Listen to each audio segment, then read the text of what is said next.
Welcome my dear rockets, कैसे हैं आप सभी। जब डिटेक्टिव मूवीज या सीरीज की बात होती है तो हमारे मन में बस एक ही नाम आता है, शर्लक होम्स। लेकिन शर्लक होम्स जैसे तेज और इंटेलिजेंट डिटेक्टिव्स पहले भी थे, आज भी हैं। अब आज ही की मूवी ले लीजिए, जो ना सिर्फ एक डिटेक्टिव मूवी है बल्कि थोड़ी थोड़ी कॉमिकल भी है, और यही बात इसे और भी इंटरेस्टिंग बना देती है। जंगल में कत्ल हुआ है, लाश मिलती है, वो केस एक डिटेक्टिव के हाथ लगता है जिसका इन्वेस्टिगेटिंग स्टाइल एकदम हटकर है, मतलब उस तरह कॉमिकल टाइप का इंसान है। अब इससे ज्यादा बताकर हम सस्पेंस को नहीं तोड़ेंगे, तो चलिए इस जुआई की राइड के लिए तैयार हो जाइए और एंड तक जरूर देखिए। हमें यकीन है कि आपको ये मूवी बहुत ही डिफरेंट और इंटरेस्टिंग लगेगी, जिसका नाम है प्राइवेट आई। बाकी अगर आप चैनल पर नए हो तो सब्सक्राइब कीजिए, पुराने हो तो बहुत बहुत धन्यवाद। मूवी की शुरुआत होती है 1910 में कोरिया के एक घने जंगल में। एक मेडिकल स्टूडेंट आधी रात को एक पहिए वाली रेडी लेकर जंगल में आ जाता है। ये मरे हुए जानवर ढूंढ रहा है ताकि उसके शरीर का विश्लेषण कर पाए और कुछ सीख पाए। तभी उसको एक इंसान की लाश मिलती है। वो बड़ा खुश हो जाता है कि अब ह्यूमन बॉडी के बारे में प्रैक्टिकली सीख पाऊंगा। कितना डेडिकेशन है इस बच्चे के अंदर, देखो जरा। वो उसे खींच ले जाता है और यहाँ मूवी का टाइटल प्राइवेट आई डालकर होती है मूवी शुरू। कट करके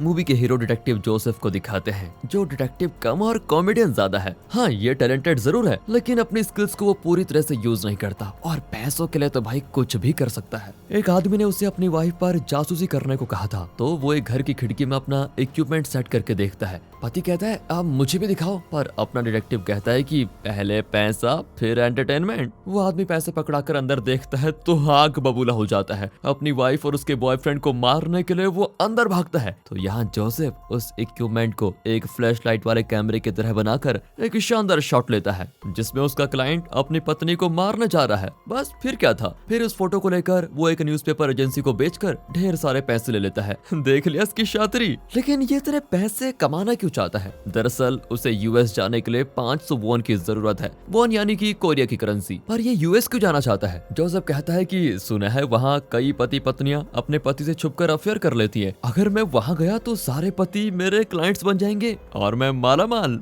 अगले सीन में दो छोटी लड़कियां बड़ी मेहनत से किसी सर्कस का पोस्टर चिपका रही होती हैं, पर जोसेफ उस पोस्टर के ऊपर अपना एड चिपका देता है कि लापता लोगों का पता लगाना हो तो मुझे कांटेक्ट कीजिए। कट करके एक सर्जरी को दिखाते हैं, जिसमें इन्फेक्शन की वजह से एक आदमी का हाथ काटा जा रहा है। उस जमाने में एनेस्थीसिया नहीं दिया जाता था, पेशेंट दर्द से तड़प रहा होता है। चीफ डॉक्टर के कोई भी स्टूडेंट्स ठीक से उन्हें असिस्ट नहीं कर पाते, लेकिन एक नया स्टूडेंट उनकी बड़ी मदद करता है। उस आदमी की एक नस काटने के लिए सभी स्ट्रगल कर रहे होते हैं, लेकिन ये नया लड़का उस नस का पता लगाकर आराम से काट देता है। इससे चीफ डॉक्टर बहुत इंप्रेस होता है। ऑपरेशन के बाद पता चलता है कि पेशेंट के पास पैसे है ही नहीं। हाँ, ये सुनकर डॉक्टर कहता है कि उसके गाय भैंस उठा लाओ, वही हमारी फीस होगी। फिर वो नए लड़के से पूछता है कि तुमने इतनी बारीकियां कहाँ से सीखी? वो कहता है कि मैं मरे हुए जानवरों को काटकर उनके ऑर्गन्स, नर्व्स वगैरह को स्टडी करता हूँ। शाबाश बेटा, आज से तू मेरा राइट हैंड समझे। ये कहकर डॉक्टर चला जाता है। बाकी स्टूडेंट्स तो जलकर राख हो रहे होते हैं कि ये नया लड़का इतना खतरनाक कैसे हो गया, लेकिन वो बड़ा खुश होता है। इस लड़के का नाम है विलियम। दूसरी ओर जोसेफ बहुत सारे पैसे कमा चुका है। अगले सीन में एक इंस्पेक्टर और उसके असिस्टेंट को दिखाते हैं, जो बड़ी टेंशन में एक मिनिस्टर के घर जा रहे हैं। मिनिस्टर का बेटा, जिसका नाम रियान है, उसका कत्ल हो गया है, लेकिन लाश गायब है। अब इंस्पेक्टर कुछ ज्यादा ही भोंदू है और क्राइम सीन पर जाकर कहता है कि जल्दी जल्दी खून साफ करो, अगर मिनिस्टर ने देख लिया तो उसका सर फिर जाएगा। इतने में मिनिस्टर आ जाता है और खून देखते ही सीधा बेहोश।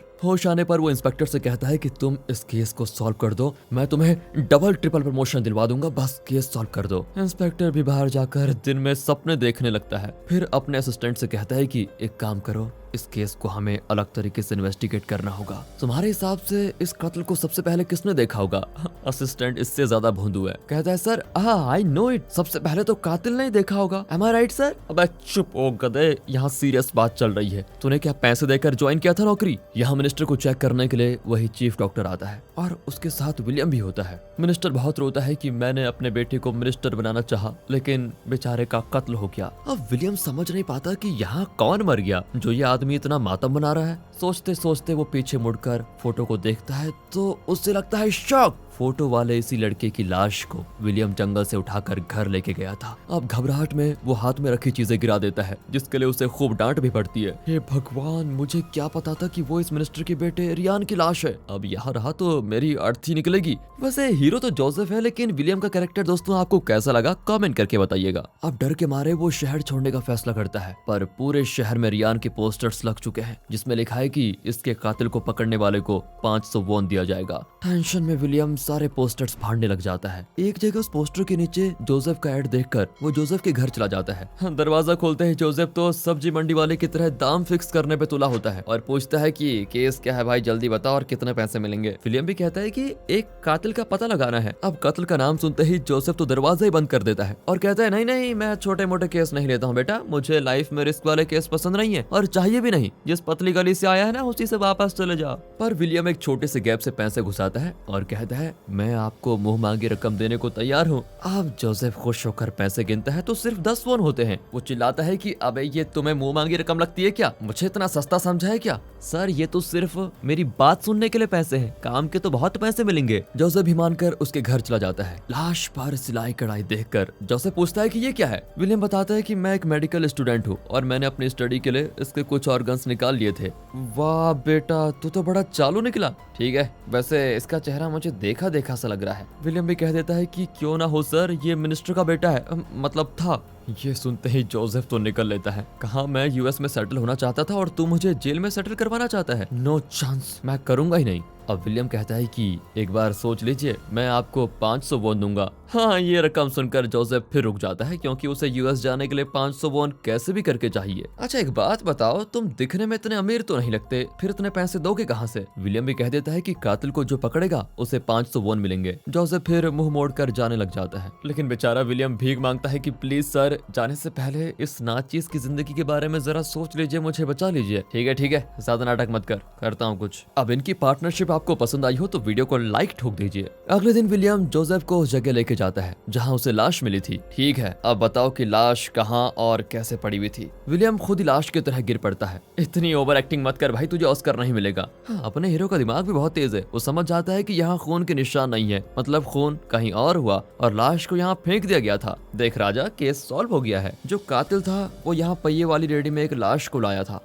अरे सर, वो गाड़ी कातिल की नहीं मेरी थी, मैं ही उस गाड़ी में लाश को यहाँ लेके आया था। अब जोसेफ के चेहरे का दिया बुझ जाता है और वो विलियम को डांटता है कि तुमने अपनी कब्र खुद ही खोद ली है बेटा। यहाँ पता चलता है कि कोई छुपकर इन्हें देख रहा है। जोसेफ को पता चल जाता है और वो उसको चेज करने लगता है। वो तो हाथ नहीं लगता, पर ये दोनों किसी दुकान में जाकर गिर जाते हैं। अगले सीन में जोसेफ सारा नाम की लड़की की वर्कशॉप में पहुंचता है जो कई तरह के इक्विपमेंट्स बनाती है। सारा भी यूएस जाना चाहती है। शायद जोसेफ इसे पसंद करता है और इसलिए वो खुद भी यूएस जाना चाहता है। दूसरी ओर सिटी के पुलिस कमिश्नर को दिखाते हैं जो एलेक्स नाम के आदमी से बात कर रहा होता है। एलेक्स कहता है कि मैं आपके लिए कितना कुछ करता हूँ, अब आप भी मेरा इंट्रोडक्शन गवर्नर से करवा दीजिए। हाँ करवा दूंगा, लेकिन मैंने जो मांगा था वो तुम लाए हो या इस बार भी ठेंगा दिखाकर चले जाओगे? नहीं सर, इस बार तो पक्का लेकर आया हूँ। इनके बीच कुछ लेन देन है जो बाद में पता चलेगा। अगले दिन जोसेफ पुलिस के भेस में मिनिस्टर के घर जाता है। वहाँ सबको डांटता है कि इस खून को किसने साफ किया, ये क्राइम सीन है, देखता नहीं क्या? मेड कहती है कि आपके इंस्पेक्टर ने साफ करने को कहा था। जोसेफ उसे बाहर भेज देता है और क्राइम सीन की जांच करने लगता है। वो एक शोकेस देखता है जिसके अंदर एक सीक्रेट कंपार्टमेंट होता है। उसमें एक कपड़ा होता है जिसमें व्हाइट कलर का पाउडर है। इतने में इंस्पेक्टर का असिस्टेंट आकर जोसेफ पर चिल्लाता है कि तुम कौन हो और यहाँ क्या कर रहे हो? जोसेफ इस सिचुएशन को खूब संभालता है कि अरे अपने हायर ऑफिसर को नहीं पहचानते? कहाँ है वो पागल इंस्पेक्टर जिसने ये साफ करने को कहा? असिस्टेंट तो डर जाता है कि ये सच में हायर ऑफिसर है, लेकिन इंस्पेक्टर बाहर ही खड़ा होता है और फिर जोसेफ को वो स्टेशन ले जाकर उसकी धुलाई करते हैं। इंस्पेक्टर कहता है कि तुम वही 2 टकिए के डिटेक्टिव हो ना जो पति पत्नी के बीच झगड़ा करवा के पैसे कमाता है। खैर तुम्हें इस केस में पढ़ने की जरूरत नहीं है क्योंकि हम कातिल को पकड़ चुके हैं।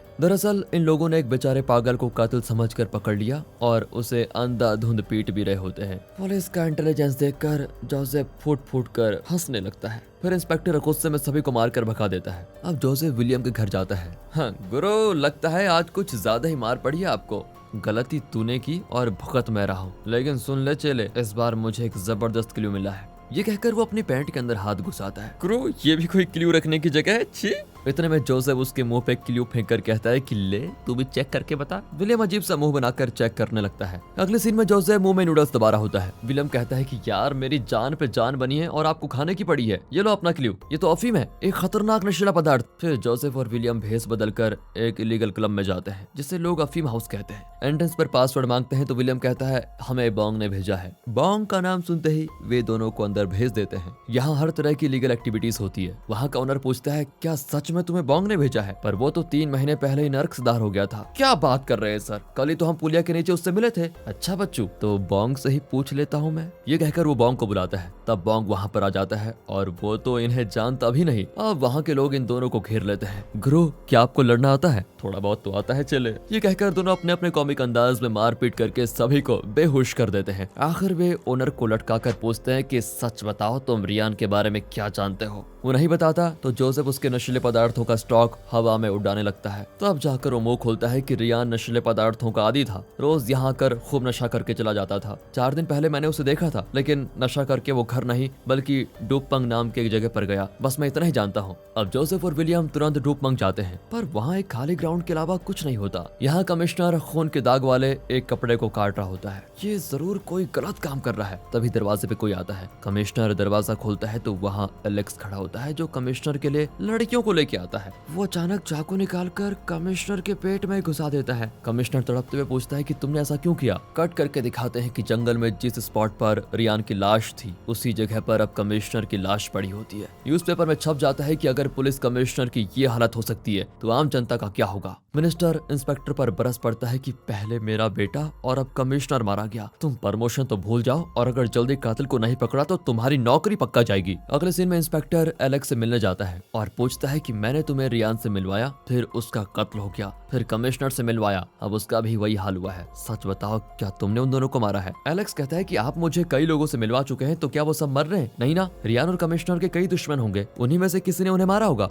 अब कमिश्नर के शव विश्लेषण के लिए चीफ डॉक्टर विलियम को भी लेके जाता है। विलियम नोटिस करता है कि रियान को जिस तरह से काटकर उसका कत्ल किया गया था, बिल्कुल वैसे ही कमिश्नर को भी मारा गया है। चीफ डॉक्टर बताता है कि जिस चाकू का इस्तेमाल हुआ है वो दोनों तरफ से तेज था और 8 इंच का था। वहाँ जोसेफ विलियम के घर पर होता है और रियान की लाश को बहुत ध्यान से देख रहा होता है। वो भी इसी नतीजे पर पहुंचता है कि ये दोनों कत्ल एक ही तरह से किए गए हैं। यहाँ विलियम को कमिश्नर के मुंह में एक कपड़ा मिलता है। वो चुपके से कपड़ा निकालकर अपने साथ घर ले आता है और कहता है कि मुझे एक इम्पोर्टेंट क्लू मिला है। 8 इंच वाला चाकू वही ना? हाँ गुरु, आपको कैसे पता चला? अबे तभी तो मैं तेरा गुरु हूँ, आगे बोल। कमिश्नर के मुंह में ये कपड़ा था और मेरे ख्याल से जब कातिल कमिश्नर को मार रहा था तो शायद कमिश्नर ने अपने बचाव में उसे काटा होगा और उसके ड्रेस का ये टुकड़ा कमिश्नर के मुंह में फंस गया होगा। जोसेफ विलियम को शाबाशी देता है कि वाह बेटा, मेरे साथ रहकर तो भी इंटेलिजेंट हो गया है। अब दोनों उस कपड़े को लेकर सारा के पास जाते हैं। वो अपनी लैब में उस कपड़े को टेस्ट करके बताती है कि ये डिफरेंट टाइप का कपड़ा है, इसमें फूल वगैरह बने हुए हैं। इस तरह के कपड़े तो सर्कस के लोग पहनते हैं। सर्कस शब्द सुनते ही जोसेफ को उस पोस्टर की याद आती है जिस पर उसने अपना पोस्टर चिपकाया था।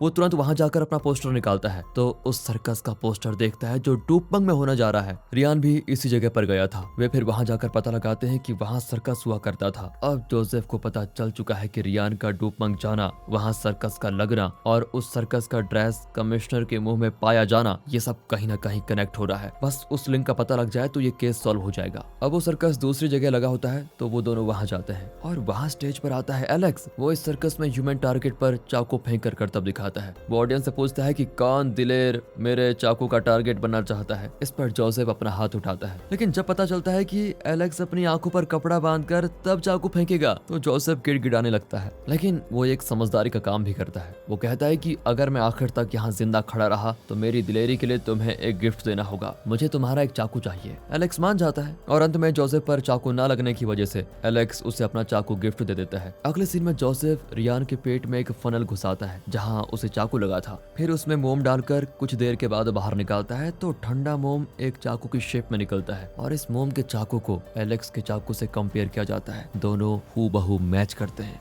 वाह गुरु, आपने तो केस सॉल्व कर दिया। चलो मिनिस्टर को बताते हैं। अबे सुन नालायक, हमने सिर्फ कत्ल का वेपन ढूंढा है, कातिल को नहीं। दिमाग के घोड़े दौड़ा आपने, समझे? Yes boss. ये करके विलियम शांत हो जाता है। यहाँ सर्कस के लोगों को दिखाते हैं जहाँ एलेक्स एक लड़की को रस्सी से लटकाकर ये पूछता है कि तुम्हारी हिम्मत कैसे हुई यहाँ से बचने की। ये बहुत ही क्रूर किस्म का मालूम होता है। वो उसे गर्म चिमटे से जलाने जाता है, फिर उसकी बहन को खींच कर लेके आते हैं और एलेक्स उसके पास जाता है। उस पर भी चिमटा चिपकाने जाता है। तभी बड़ी लड़की चिल्लाती है कि प्लीज उससे कुछ मत करो, वो बड़ी बड़ी हो गई है। ये सुनकर तो वो एलेक्स हंसता है। उस रात वो बड़ी लड़की की रस्सी खोल देता है और उससे माफी मांगता है। समझ में नहीं आता इसका कैरेक्टर कैसा है, कभी कुछ करता है कभी कुछ। खैर इसका सस्पेंस तो बाद में खुलेगा। अगले दिन जोसेफ और विलियम सर्कस वाले जगह पे आ जाते हैं और ओनर से कहते हैं कि हम प्रेस से आए हैं और आपके सर्कस की प्रमोशन करना चाहते हैं। मुफ्त के प्रमोशन को कौन इनकार करेगा। ओनर मान जाता है और इन्हें सर्कस आर्टिस्ट की फोटो खींचने की परमिशन मिल जाती है। जोसेफ चेक करता है कि कहीं किसी की ड्रेस फटी भी तो नहीं है। विलियम देखता है कि दो छोटी बच्चियां मजबूरन बहुत मुश्किल काम कर रही है। विलियम उन पर तरस खाकर मदद करने लगता है। वो नोटिस करता है कि बड़ी लड़की की पीठ पर बड़े बड़े घाव हैं और लगता है उन्हें यहाँ बहुत ही टॉर्चर किया जाता है। जोसेफ एक सीक्रेट रूम में घुसने की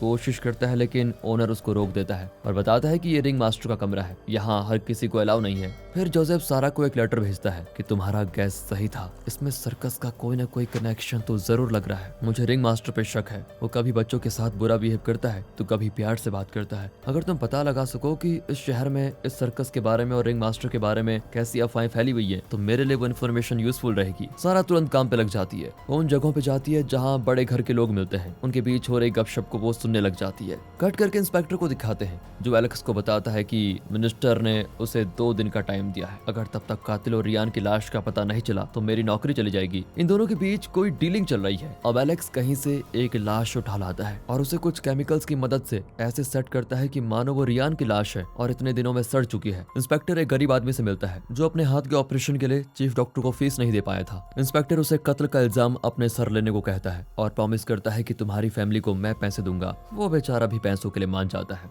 अगले दिन पुलिस उसे प्रेस के सामने लेके जाती है और कहती है ये खुद हमें रियान की लाश दिखाने जा रहा है। वहाँ इंस्पेक्टर की सेट की भी दूसरी लाश पड़ी होती है। सड़ने की वजह से चेहरा भी पहचान में नहीं आता और लोग मान लेते हैं कि ये रियान है। पर जोसेफ स्टेशन जाकर इंस्पेक्टर को रियान की लाश की फोटो दिखाता है जिसको देखकर तो इंस्पेक्टर चौंक जाता है और कहता है ये तुम्हारे पास कैसे आई। जोसेफ बताता है कि कातिल आगे भी कत्ल करेगा और अब तुम भी फंस जाओगे क्योंकि तुमने जिसे पकड़ के रखा हुआ है वो कातिल नहीं है। मुझे 3 दिन का टाइम दो, मैं असली कातिल को पकड़ के लेके आऊंगा। अब इंस्पेक्टर कहता है कि मुझे तो सिर्फ 2 दिन का टाइम मिला है, उसके अंदर तुम कातिल को पकड़ लाओ वरना मेरी तो नौकरी चली जाएगी। अगले सीन में जोसेफ सर्कस में घुसकर उस फटे हुए ड्रेस का पता लगा ही लेता है लेकिन तब उसके सर पर कोई वार करता है। ये है एलेक्स। जोसेफ उससे खूब लड़ता है और कहता है कि मेरे पास तुम्हें कातिल साबित करने के लिए पक्का एविडेंस है, अब तुम बच नहीं सकते। पर एलेक्स हंसने लगता है। यहाँ रिवील होता है एक ट्विस्ट। पीछे से जोसेफ की गर्दन पर चाकू रखा जाता है। जोसेफ मुड़ता है तो वहाँ एलेक्स का हमशक्ल खड़ा होता है। ये दोनों ट्विंस हैं। दोनों जोसेफ को मार मार कर अंदर ले जाकर बंद कर देते हैं। फिर एलेक्स अपना सर्कस शो शुरू करता है। टेंट के अंदर उसका जुड़वा भाई रेक्स जो थोड़ा नरम दिल है वो जोसेफ से बात करने जाता है। यहाँ समझ में आता है कि एलेक्स कभी अच्छा कभी बुरा क्यों बिहेव करता है। दरअसल एलेक्स बुरा है लेकिन उसका जुड़वा भाई रेक्स बहुत ही अच्छा है। वो जोसेफ से कहता है कि अगर तुम पुलिस वाले नहीं हो तो अभी यहाँ से चले जाओ वरना मारे जाओगे। ये कहकर वो जोसेफ को खोल देता है। शो में वो बड़ी लड़की जिसे एलेक्स ने टॉर्चर किया था वो कलाबाजी दिखाने के लिए तैयार होती है लेकिन उसकी आंखों में आंसू हैं क्योंकि वो अपनी मर्जी से ये सब कुछ नहीं कर रही है और रोज के टॉर्चर से वो जिंदगी से नफरत करने लगी है। दूसरी ओर उसकी छोटी बहन बहुत ही खुश नजर आती है। इसी बीच विलियम आकर जोसेफ को वहाँ से लेके जा रहा होता है। इस शो को देखने के लिए शहर के बड़े बड़े गवर्नमेंट ऑफिसर्स भी आए हैं जैसे गवर्नर, मिनिस्टर्स वगैरह। एलेक्स की उन सभी से बहुत अच्छी जान पहचान है। एक और एलेक्स घिनौना काम कर रहा होता है लेकिन दूसरी ओर रेक्स एक कोने में बैठकर सर्कस देख रहा है। तभी अचानक बड़ी लड़की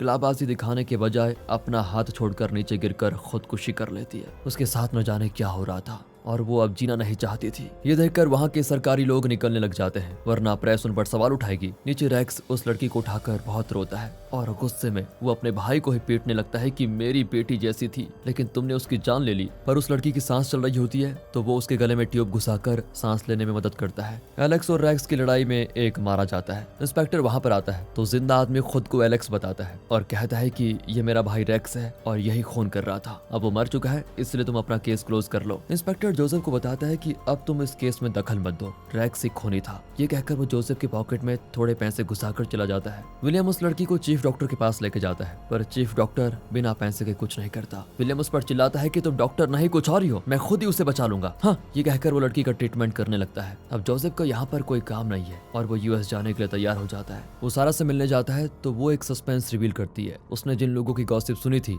उसमें पता चलता है कि पुलिस कमिश्नर बहुत ही गिरा हुआ आदमी था जो छोटी बच्चों के साथ बहुत बुरा करता था और बुरा काम करते हुए उनके कपड़े में जो खून लगता था उसे संभाल कर रखता था। ऐसा साइको था वो। ये सुनकर तो जोसेफ का सर चकराने लगता है। अब इस केस की सारी पहेलियां सुलझने लगती हैं। एलेक्स छोटी लड़कियों को खरीदकर शहर के बड़े आदमियों के पास बेचने वाला दलाल है। वो उन लड़कियों को सर्कस में काम देने के बहाने लेके आता था, लेकिन उन्हें बड़े बड़े ऑफिशियल्स के पास भेजकर बहुत पैसा कमाता था। उसके जुड़ा भाई रैक्स को ये सब कुछ ठीक नहीं लगता था, इसलिए वो उन बड़े ऑफिशियल्स को एक एक करके खत्म करने लगा। रैक्स अच्छा आदमी था, लेकिन अब वो मर चुका है और एलेक्स जो बुरा आदमी है वो जिंदा है। आगे भी वो छोटे बच्चों को अपना शिकार जरूर बनाएगा। ये सोचते सोचते जोसेफ सीधा सर्कस में जाकर ओनर को मारता है कि सच बताओ उस लड़की की बहन को कहाँ भेजा गया है। वो बताता है कि वो गवर्नर के घर में है। जोसेफ को आता है गुस्सा और वो एंटर करता है गवर्नर के बंगलों में। इससे पहले कि गवर्नर बच्ची को हाथ लगा पाए, जोसेफ उसे पकड़कर बुरी तरह पीटता है और उसका मुंह तोड़ देता है। बच्ची बेचारी रो रही होती है और जोसेफ उसे दिलासा देता है कि बेटी कुछ नहीं होगा, सब कुछ ठीक हो जाएगा, डरो मत। फिर गवर्नर को पकड़ाकर कहता है कि 9 साल की बच्ची के साथ तुम जैसे गवर्नर को जिंदा नहीं रहना चाहिए। गवर्नर भी उसको धमकाता है कि तुम मेरी पावर को नहीं जानते।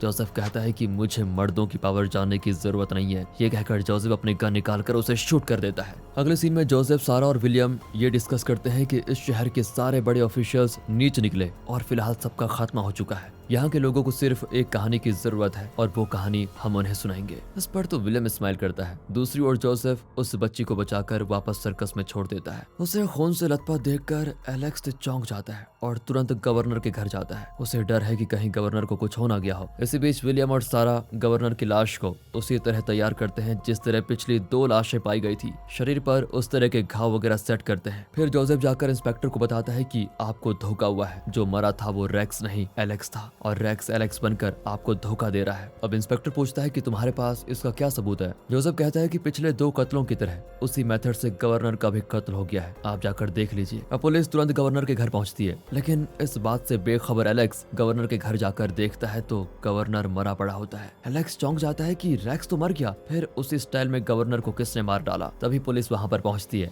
एलेक्स बार बार कहता है कि देखो इंस्पेक्टर, मैं एलेक्स हूँ, मुझ पर विश्वास करो। लेकिन इंस्पेक्टर विश्वास नहीं करता तो एलेक्स उसके पैर पर चाकू घोंपकर उस इंस्पेक्टर को बेहोश कर देता है। अब एलेक्स रियलाइज करता है कि यहाँ जरूर कोई गड़बड़ हुई है। तभी जोसेफ आकर कहता है कि इस सीन को क्रिएट करने के लिए हमें बहुत मेहनत करनी पड़ी एलेक्स। ये कहकर वो गवर्नर की लाश को लात मारता है तो पता चलता है कि गवर्नर मरा ही नहीं। दरअसल वो एलेक्स के मुंह से सच सुनना चाहता था, इसलिए उसने ऐसी सेटिंग की। इस पर एलेक्स और जोसेफ के बीच घमासान लड़ाई होती है और दोनों दीवार तोड़कर एक सीक्रेट रूम में पहुंचते हैं। वहाँ हर तरफ अफीम नाम का नशीला पदार्थ रखा होता है। पूरे शहर को ये पदार्थ यहीं से सप्लाई किया जाता था। तब जोसेफ को पता चलता है कि एलेक्स इन गवर्नमेंट ऑफिशियल से अफीम लेता था और बदले में उनके पास छोटी लड़कियों को भेजता था और अफीम को बेचकर पैसे कमाता था। अगले दिन न्यूज छपती है कि शहर का अफीम माफिया पकड़ा गया और सारा स्टॉक डिस्ट्रॉय कर दिया गया है। विलियम कहता है कि मुझे मेडिकल प्रोफेशन से ज्यादा आपका प्रोफेशन इंटरेस्टिंग लगता है। दोनों पार्टनर बनकर और भी केसेस को सॉल्व करने का फैसला करते हैं। तभी कुछ लोग इनसे मिलने आते हैं। वे बताते हैं कि हम तुम दोनों को बहुत ध्यान से वॉच कर रहे हैं। तुम दोनों कमाल के डिटेक्टिव्स हो, क्या तुम मेरे लिए काम करोगे? तुम्हें मेरा एक सीक्रेट लेटर ढूंढना है, लेकिन इस काम में बहुत ज्यादा खतरा है। विलियम पूछता है कि कैसे खतरे आएंगे? जोसेफ कहता है कि खतरनाक काम तो हमें बहुत पसंद है, बस आप पैसों की बात कीजिए, कितना मिलेगा? वो आदमी जोसेफ को एक बहुत ही मोटी रकम देने के लिए मान जाता है और अपने आदमियों को लेकर चला जाता है। विलियम की सच में समझ में नहीं आता कि बिना कुछ जाने जोसेफ इस केस को क्यों ले रहा है। तब जोसेफ बताता है कि अरे मेरे घोंचू चेले, उस आदमी को तुमने पहचाना नहीं क्या? अबे वो अपने देश का राजा है, राजा। आज से हम राजा के लिए काम करने जा रहे हैं। विलियम तो नाचने लगता है कि गुरु अब तो हम दोनों लाइफ में सेटल हो जाएंगे, समझो। ये कहकर दोनों गले लगकर उछलने लगते हैं। और दोस्तों, आप हमारे दूसरे चैनल को आराम से बैठकर सब्सक्राइब कर सकते हैं, मूवीज वेदर को। तो दोस्तों, कैसी लगी मूवी? अगर ये वीडियो अच्छी लगी हो, स्टोरी अच्छी लगी हो, एक्सप्लेनेशन अच्छा लगा हो तो ज्यादा से ज्यादा शेयर करें, वीडियो को लाइक कीजिए और चैनल को सब्सक्राइब। मिलते हैं अगली वीडियो में, तब तक के लिए गुड बाय, अपना ख्याल रखिए and finally thanks for watching.